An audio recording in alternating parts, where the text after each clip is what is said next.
I would say to Anna and to everyone, thank you for inviting me and thank you for taking your time to listen to what I am doing. What I would like to say, first of all, let me do some disclosure here.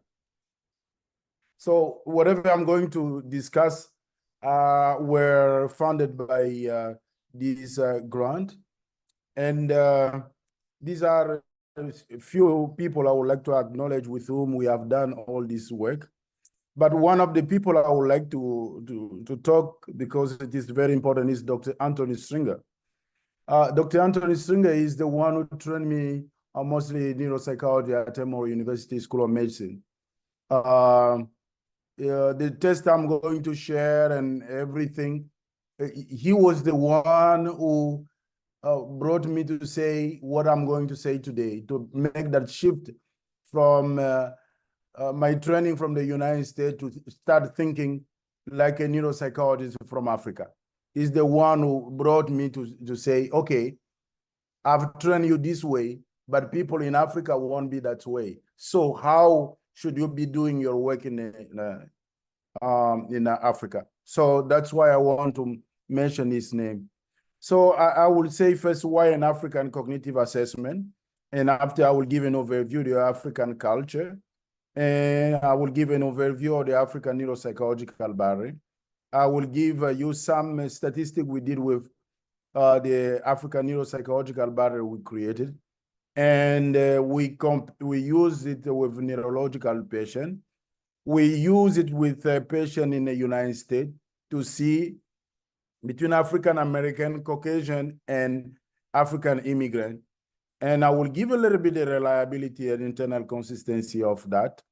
And I will talk a little bit about, I use it to, with neuroimaging to see in patient with Alzheimer's disease where is my field I'm doing most. And I will also present it to show you how it works with the Alzheimer's disease biomarker plasma. I hope that I have time, but otherwise I can stop somewhere because the most important are questions that you will be asking. So when we talk about Africa, many of you know, we have 54 countries. So Africa is not one country. Sometime in, it is 54 countries.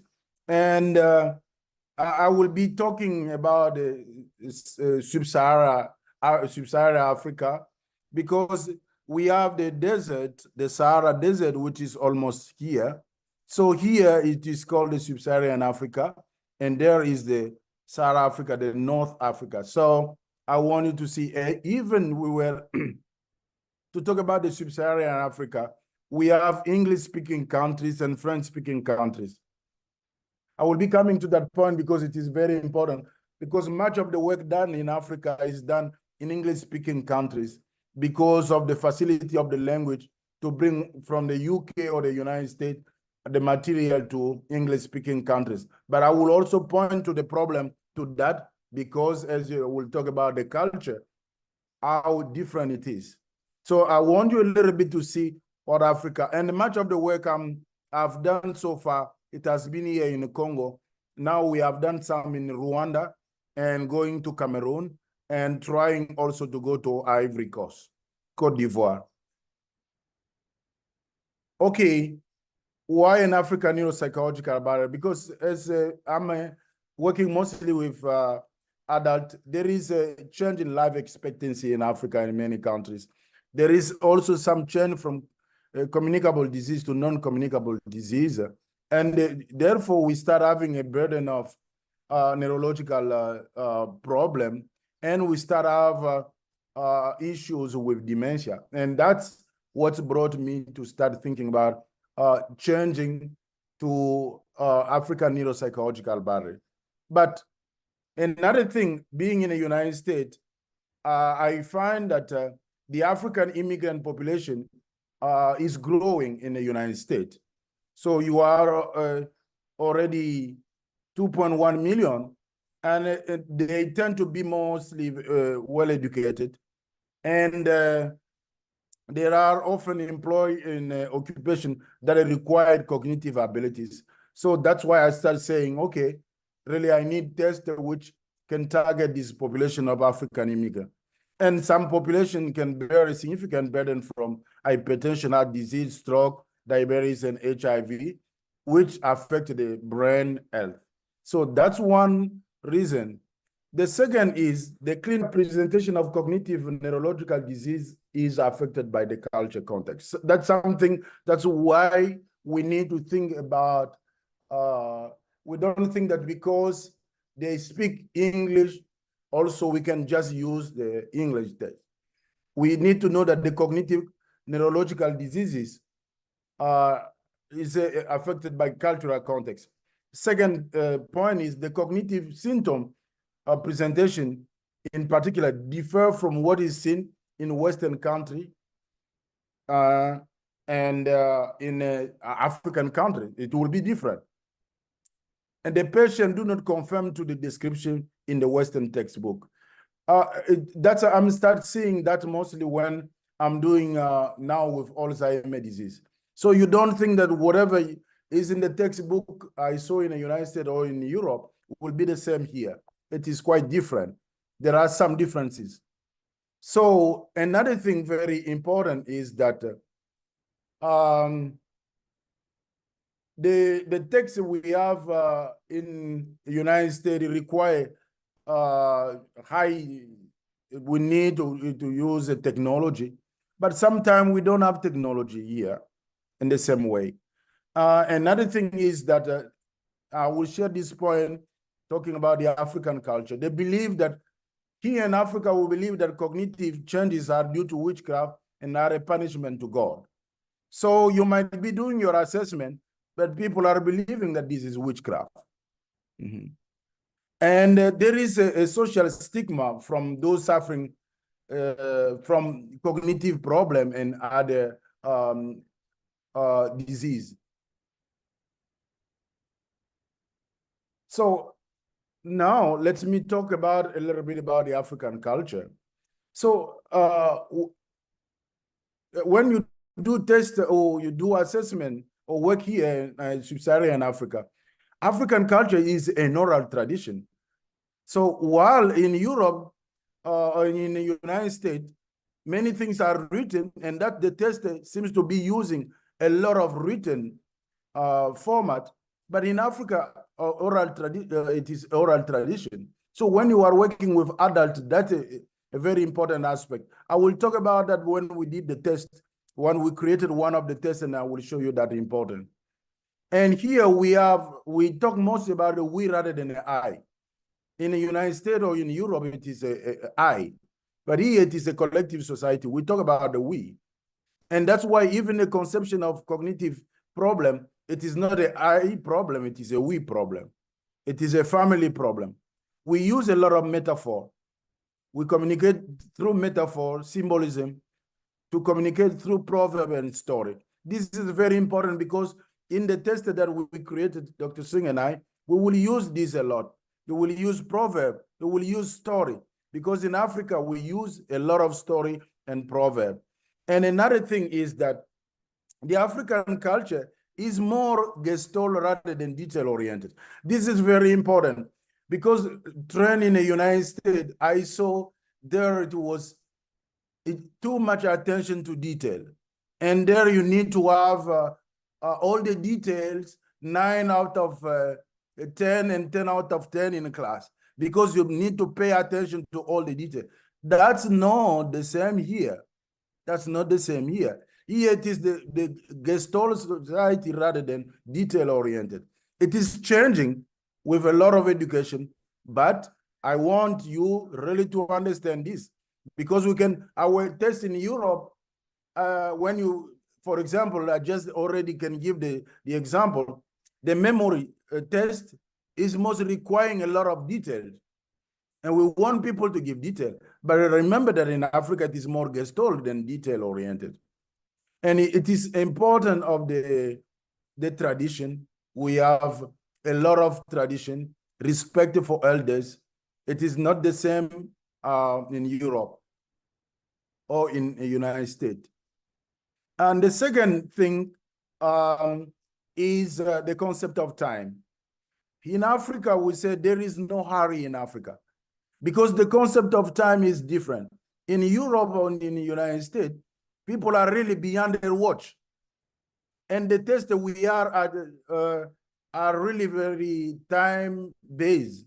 And until now, Dr. Anthony Singh and I have not yet created a test for processing speed because our concept of time in Africa is different than in Europe. And as I said, it is a culture of the minimum, at least. So meanwhile, there the culture is the culture of maximum. But here, the culture of this. So that's become very important for the test. It is a culture where generally we are not educated to show emotion. And we are not trained, as in Europe and the United States, very young, in drawing. And this, you see that many of our tests are based on drawing. So, and also, I'm sorry to say this, to become more political, the society in Africa is less emphasis on teaching, organization, planning, and categorization. You can see that in the level of the state. Our country don't have organization planning for 10 years. What will be this country? And this, because the people live just day by day. But remember, many of our tests, we require organization, planning, categorization. Okay, so there is what I will say here we believe in a supreme being, and that supreme being is manifested through spirit. And there are some spirit which are good and some who are bad. And the bad spirit, we call that witchcraft.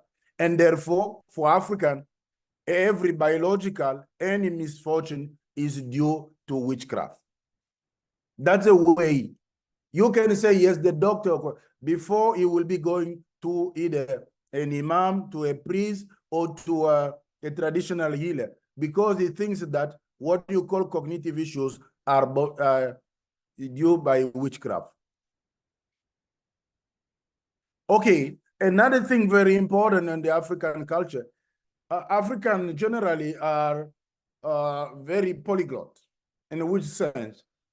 We have 3 layers of languages. First, those who are educated will learn a colonial language, either English, French, or Portuguese, or Spanish. After that, we have what we call national languages, which were imposed by our leaders after independence. And the third, we have the tribal language or ethnic language. So when you have to do assessment with someone, the person has the tribal, national, colonial, so you don't know which language to do the assessment. Okay, another thing is the education challenges. The first one is the barrier for languages, the lack of facilities.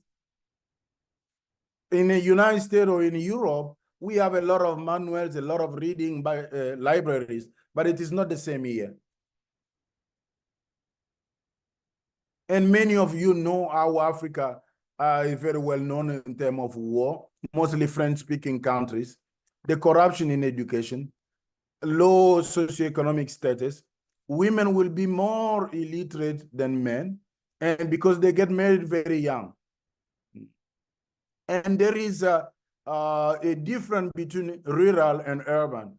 Those who will be in a big town will be having better education than those who are in villages. So when you do assessment, there is really a big differences in that. So this is a little bit to give you an overview of African culture. So let me talk about the African Neuropsychological Battery. So the place where we started with this was the Congo, the Democratic Republic of Congo, which is the second biggest country in Africa in terms of area. Okay, when we created this, I'm going through that. We translated that in French, it is in English, in Swahili, in Lingala, in Kikongo, and Chiluba. These are the languages spoken in Congo. French is the colonial language in Congo, and English is the language we created first the test. So how we created that, I want to come up to you so that the development. So we selected, first of all, neuropsychological domain. And after that, we start looking for culturally appropriate task selection. And we went to culturally appropriate item selection. This was a big job. I was on the internet, for example, to create a naming to find what are the words which are very popular in Africa. And so, and after that, we started selecting and doing some statistics. And after that, we have the English language version. We translated that in French. We did a back translation in French, in English, sorry. And after that, we have the Lingala version, Swahili version, Chiluba, and Kikongo version. Now we have the version in Kinyarwanda because we are going to use it in Rwanda. So how the criteria for selecting the item? Oh, sorry.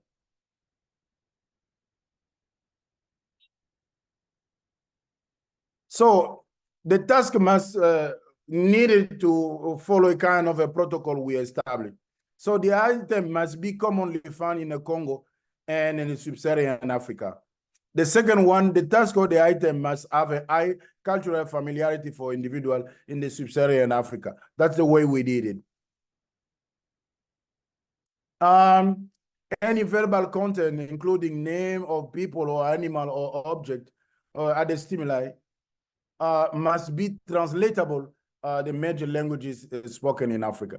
Even though we took one item in English, we needed to make sure that that item can be found in different languages in Africa. We gave the preference, the content to the game, the pastime, to the tradition, because we remember the importance of tradition, to cultural practice that were family. Alors, so what we did was, whenever possible, the task might use inexpensive, because we did not want it to be something very expensive, easily obtainable material, not dependable on electricity. Those who have been in Africa knows there are areas where you don't have power. Myself talking now, I don't have electricity. I'm using solar energy, and I hope that it will be okay. So that's the way we selected the item. So now an overview of it. So when we created neuropsychological screening test, neurological screening test, sorry. That's where I will show you the test of a neglect we created. Visual spatial perception. We use the African figures. Languages, the African naming test. Learning and memory, we created both modality, verbal and non-verbal modality, contextual and non-contextual. We have 3 trials in every, and after that, there is interference. We have a delay after 20 minutes. And the items, as I said, are mostly related to Africa. We have executive function and we have proverb test. And we have the African card game test. And we have also created the attention test, the Moncala test, which I did not include.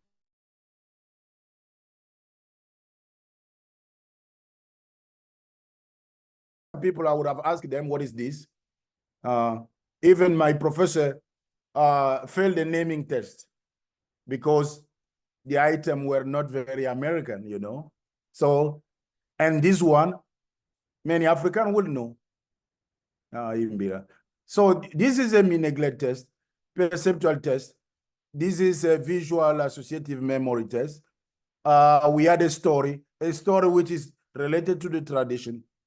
We have visual spatial memory. We have the list memory test.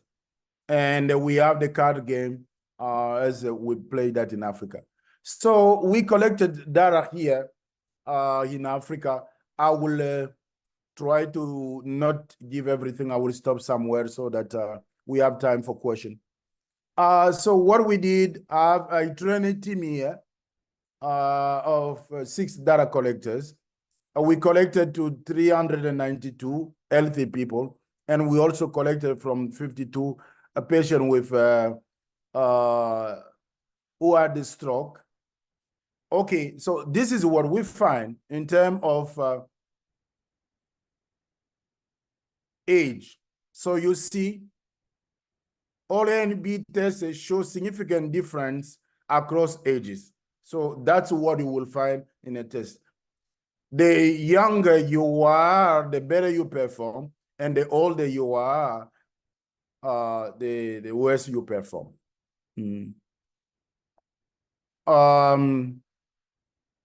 Another thing was education. You see, all the tests show that the more educated you are, the better you perform, and it should be normal. So we try to do multiple hierarchical regression. We find these factors were the most important: age, second was education, third was the gender, and fourth, where the person lives. So age, year of education, gender, and where the person lives were significant. After age and education emerged as the most two consistent predictors, so education was the only variable that contributed significantly. Therefore, when we build our norms, the norms are based on age, education, and gender. So we did with the neurological patient, we matched them with the match control. So here we have the neurological and the match control. And you will see in all the tests, there are significant difference. Oh. Okay. So if you see, all the tests were significant except this test. And that's where I would like to bring my story to you. So the story memory test. I told you that the African tradition is an oral tradition culture. So we were expecting that the story memory test will be the best test because it is an oral tradition. This test did not perform well. And what is the reason? The reason is when we build our instruction were like in the US. We said, I'm going to read a story to you. When I finish, give me the detail of this story. The point is what? I told you that African are gestalt and African are not detail-oriented. So they were giving us the gestalt. So we changed now. We changed the instruction of this test. We said, I'm going to read you a story. I want you to remember it the way you remember a song, because all of us, we remember the song differently, the way it is. And we have a different result. So I want to let you know how to be sensitive to the culture is very important. So, and we try to compare, as I said, we took 27 African immigrants in the US, 32 African American, and 30 Caucasian. We gave them this test. So there is the mean age there. And we gave them the modified by cultural involvement questionnaire. Okay. So when we gave them, this is the modified bicultural questionnaire. So we have how frequent do you enjoy music from Africa, to see how people were really, they knew African culture. So, and there you are. So the African were the most in terms of enculturation, followed by African immigrant, followed by African American, and followed by Caucasian. Caucasian were the last on the list there, and very normal. So African enculturation were highly correlated with the ability to identify picture of fruits and objects. So that makes normal. That's why it is very important in our test. When pictures or items are related to the culture, people, we know already that we are not testing culture. So African enculturation, A and B. So we find that age significant differ from group. Enculturation, as I said, fruit were superior to Caucasian. African immigrant were saying more than the Caucasian, followed by African American. Object, African immigrant were superior to Caucasian. Color, African immigrant differ in all. Visual spatial memory, that was the only difference. Caucasian better than African American. That was the point, we find a different result. So conclusion, African enculturation influence the performance on some A and B tests. So this is one of the patients I saw in the United States. And this patient was about to be fired from his job because they were having some issues after his work. So he was tested using, he's a Togolese. He was tested using our test in the United States. And they sent us to Emory to be tested with the African Neuropsychological Battery.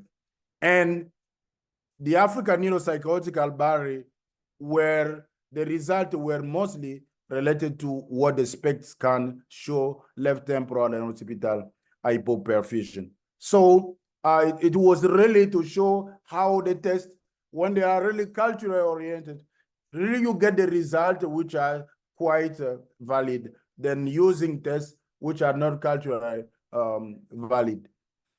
Okay, I will stop with the reliability and internal consistency because that's the most important part. So we did internal consistency, test, retest reliability, and iterator reliability. So this is the way we were scoring the test we score for internal consistency. Test, retest reliability were all the tests.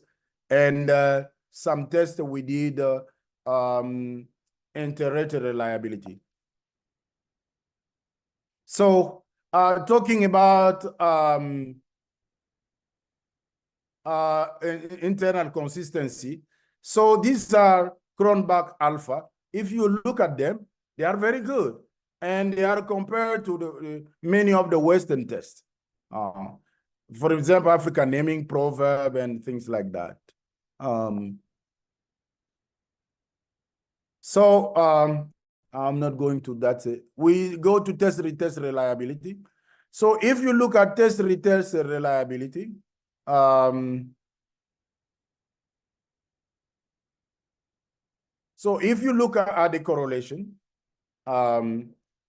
they are a very good correlation. Look at the correlation, for example, African facial perception. It is even better than the Benton facial recognition. And look at the African naming test.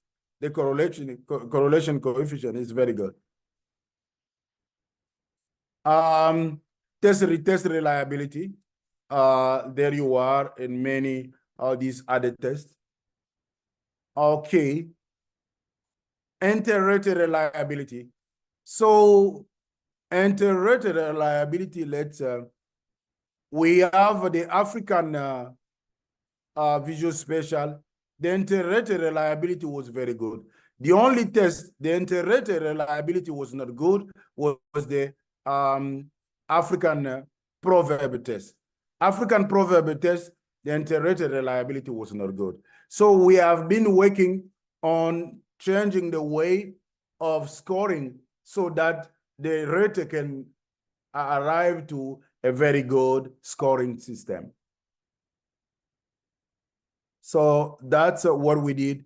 We did a construct, we did a factor analysis. We find 3 broad: perception, executive function, and memory.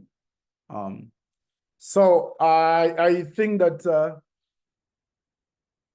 can I go for neuroimaging or I can stop there? Go for it. Okay, here is just, these people who we gave the African Neuropsychological Battery, what we did neuroimaging. I got a grant from the Alzheimer Association. So we did neuroimaging in some of them. So, and these are the results of the African Neuropsychological test. compare control and Alzheimer's disease group, you see quite differences in terms of how this test nicely distinguish those with Alzheimer's and those who do not have. So we compare their hippocampal volume. If you look at the hippocampal volume, so you can see verbal hippocampal volume and verbal memory test. You see it is significant for right hippocampal volume compared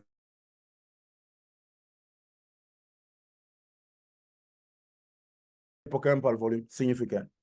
And if you look at visual spatial memory with left hippocampal volume, significant, right hippocampal volume, significant, and total hippocampal volume, significant. So how these tests are really very sensitive.